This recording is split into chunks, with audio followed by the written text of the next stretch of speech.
अगला टॉपिक है pre eclampsia. आपके एनएम सेकेंड ईयर मिडवाइफरी की जो बुक है उसमें प्री इक्लेम्सिया और इक्लेम्सिया वर्ड आपको दिया हुआ है। तो हम लोग आज जानेंगे कि इक्लेम्सिया क्या होता है और प्री इक्लेम्सिया क्या होता है। तो देखिए, प्री इक्लेम्सिया जैसा कि सामने दिखाई दे रहा है, प्री इक्लेम्सिया और इक्लेम्सिया, इक्लेम्सिया से ठीक पहले प्री इक्लेम्सिया होता है। ये क्या चीज़ होता है, तो इसके बारे में डिटेल हम लोग जानेंगे। प्री इक्लेम्सिया प्रेगनेंसी के, ठीक है, प्रेगनेंसी के 20वें सप्ताह ना, जब प्रेगनेंसी 20 सप्ताह का हो जाता है तब महिला के शरीर में कुछ बदलाव देखने को मिलते हैं। जैसे क्या क्या, जैसे उसका ब्लड प्रेशर बढ़ने लगता है। तो ब्लड प्रेशर कितना होगा, ये 140 और 90 दिखाया गया है। 140 सिस्टोलिक, जैसे एक व्यक्ति का नॉर्मल बीपी कितना होना चाहिए ना, तो 120 और 80 होना चाहिए, लेकिन यहाँ बढ़ रहा है। तो बढ़ रहा है तो ये इक्लेम्सिया का, प्री इक्लेम्सिया का चिन्ह है। प्री इक्लेम्सिया, जैसे मान लीजिए आपको कंफ्यूज करेगा ये वर्ड प्री इक्लेम्सिया और इक्लेम्सिया, है ना, कंफ्यूज करेगा। तो इसको एक उदाहरण से समझते हैं कि जैसे बारिश होने वाला होता है, तो उससे पहले आसमान में बादल बादल घिरते हैं, कुछ इस तरह का बनता है।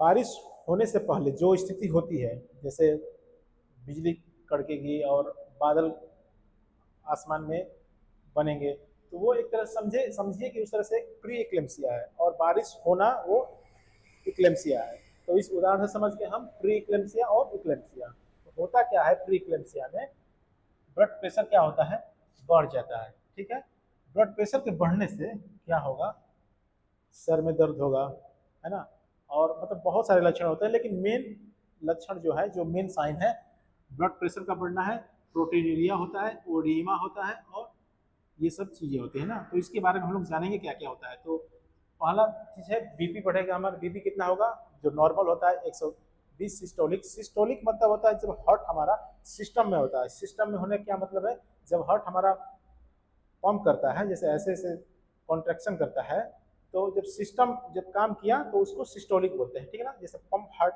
ब्लड को जिस प्रेशर से फेंका और ब्लड का जो दबाव है उसकी नसों पे, आर्टरीज पे जो दबाव पड़ रहा है उसी को बोलते हैं, उसी को ये मेंशन किया हुआ है 140 ना। 140 मतलब प्रेशर ये है, ब्लड की जो नसें की दीवारें हैं उस पर प्रेशर बना रहा है, तो ये बढ़ती है।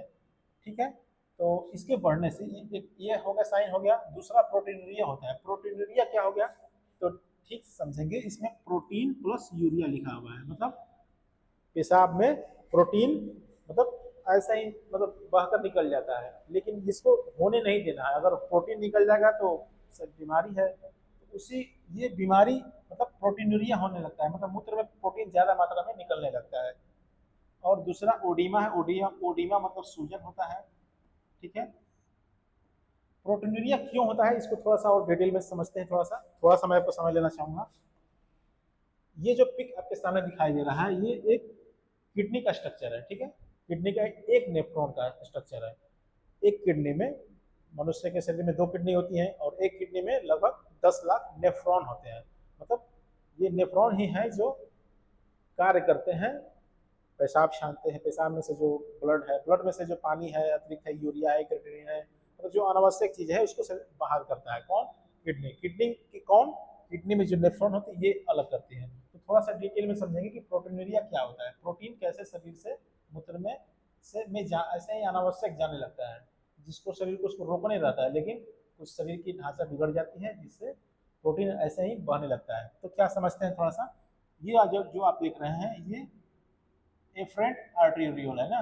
ये एफरेंट मतलब होता है आना, ए फॉर आना, आना मतलब ब्लड इसमें से आती है रीनल आर्टरी से। ये रीनल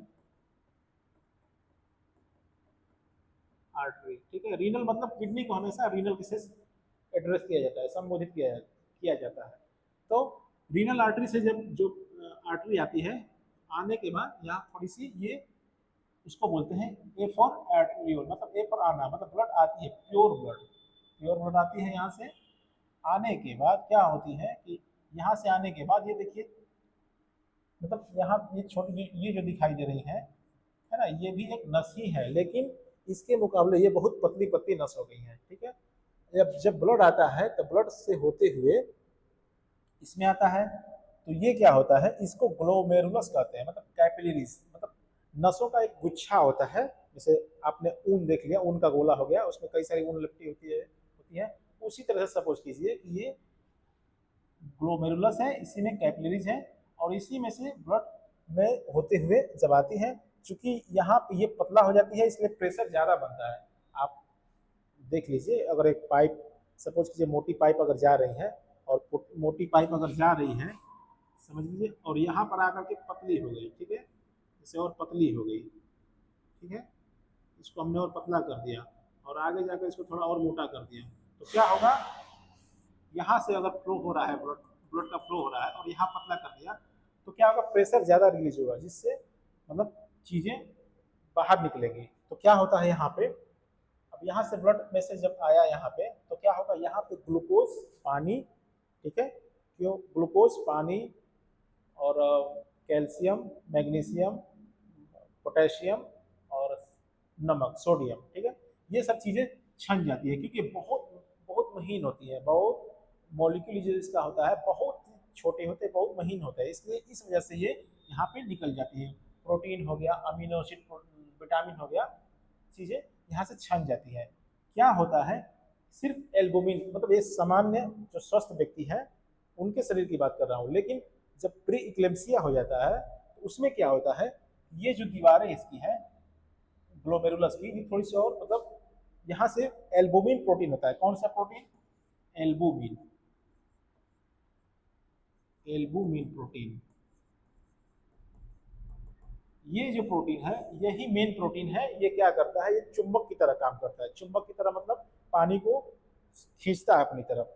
तो ओडीमा जो वर्ड था इसमें, यहाँ पे जो ओडीमा था, ओडीमा कैसे होता है, और प्रोटीन यूरिया भी दोनों एक ही चीज में, इसी चीज में हम लोग कवर कर लेंगे, ठीक है। तो एल्बुमिन जो प्रोटीन है, एल्बुमिन प्रोटीन जाना इधर से इसको होता है, लेकिन प्री इक्लेम्सिया में क्या हो जाता है कि अब एल्बुमिन यहाँ से निकलना शुरू हो जाता है, ठीक है, यहाँ से निकल करके यहाँ से आता है, इसको बोलते हैं, जैसे कटोरी की तरह, इसको बोमन बोमन कैप्सूल कहते हैं, कटोरी की तरह जो इस तरह से बना हुआ है, इस तरह से इसी में से छन करके क्या आती है, ग्लूकोज होता आता है, पानी आती है, और magnesium, potassium, calcium, vitamin, protein, amino acid की 20 प्रकार के जो 20 अमीनो एसिड होते हैं, ये सब टोटल इसमें इसमें छन करके आ जाता है, और फिर वापस आकर के आगे की प्रोसेस है, वापस फिर ब्लड में एब्जॉर्ब हो जाते हैं ना। तो वो बाद की प्रोसेस है, हम लोग समझ रहे थे कि समझना था हम लोगों की ओडीमा सूजन कैसे होती है, और प्रोटीनूरिया कैसे होता है, मतलब प्रोटीन कैसे आसानी से बढ़ते जाता है मूत्र के माध्यम से। तो एल्बुमिन, एल्बुमिन प्रोटीन यही प्रोटीन है, इसी की वजह से सूजन होने लगता है, क्योंकि इसको शरीर में जमा होना रहता है, लेकिन ये आराम से पेशाब के माध्यम से चला जाता है। आराम से ज़्यादा क्यों है, क्योंकि यहाँ पे इसको यहाँ पे नहीं आना है, लेकिन प्री इक्लेम्सिया में इसकी छिद्र थोड़ी सी बढ़ जाती है, जिससे एल्बुमिन प्रोटीन छन जाता है। मतलब जैसे चाय का छलना लीजिए, छलनी जैसे चाय चाय छानते हैं ना, उसका सपोज कीजिए अगर उसका छिद्र अगर बड़ा हो जाए, तो चाय की जो चाय पत्ती है वो भी छन के बाहर आ जाएगी। तो सेम कंडीशन यहाँ पे भी होता है, एल्बुमिन प्रोटीन यहाँ से बढ़ने लगता है, जिससे एल्बुमिन प्रोटीन क्या करता है, पानी को चुंबक की तरह रोकता है शरीर में, तो क्या ये जाने देता है, क्योंकि एल्बुमिन भी बहन छिद्र से बड़ा हो गया, तो एल्बुमिन बढ़ते जा रहा है, इस वजह से प्रोटीन भी बढ़ रहा है, ठीक है, और ओडीमा होती है। और चौथा प्रॉब्लम क्या होता है कि लीवर और किडनी का जो फंक्शन है वो भी बिगड़ने लगता है, ठीक है। तो प्री इक्लेम्सिया में क्या होता है, ये सब सारी चीज़ें होती है। कौन कौन सी चीज़ें मैंने बताया, बीपी बढ़ती है, बीपी नॉर्मल कितना होना चाहिए, 120 और 80 होनी चाहिए, ठीक है, लेकिन इसमें 120 से बढ़ करके 140 160 होने लगता है। ये जो बीपी बढ़ने से सर के पीछे में दर्द होगा, है ना, दर्द होगा, और उल्टी होगी, पेट दर्द भी होगा दाएं हिस्से में, रिब्स के बगल में, और भी सब चीज़ें मतलब होने लगती है। इसकी अगर इस चीज़ों पर अगर ध्यान न दिया जाए, इन सब चीज़ों पर, तो यही रूप आगे बढ़ करके क्या हो जाती है, इक्लेम्सिया हो जाती है, ठीक है, इक्लेम्सिया, ठीक है, इक्लेम्सिया यही हो जाती है। ये बड़ी खतरनाक स्थिति है, अगर ये स्थिति स्टेज पे पहुंच गया महिला, तो महिला की भी मृत्यु होगी और बच्चे की भी मृत्यु हो जाएगी, क्योंकि इसकी वजह से फेफड़ों में भी पानी भरने लगेगा। फेफड़ों में पानी भरेगा तो वहाँ पर तो ऑक्सीजन का एब्जॉर्प्शन होना है, ऑक्सीजन हो नहीं पाएगा, जिससे बच्चे की मृत्यु हो जाएगी और महिला की भी मृत्यु हो जाएगी। तो आज इस वर्ड में हमने समझा प्रो इक्लेम्सिया के बारे में और इक्लेम्सिया और प्री इक्लेम्सिया के बारे में। ठीक है।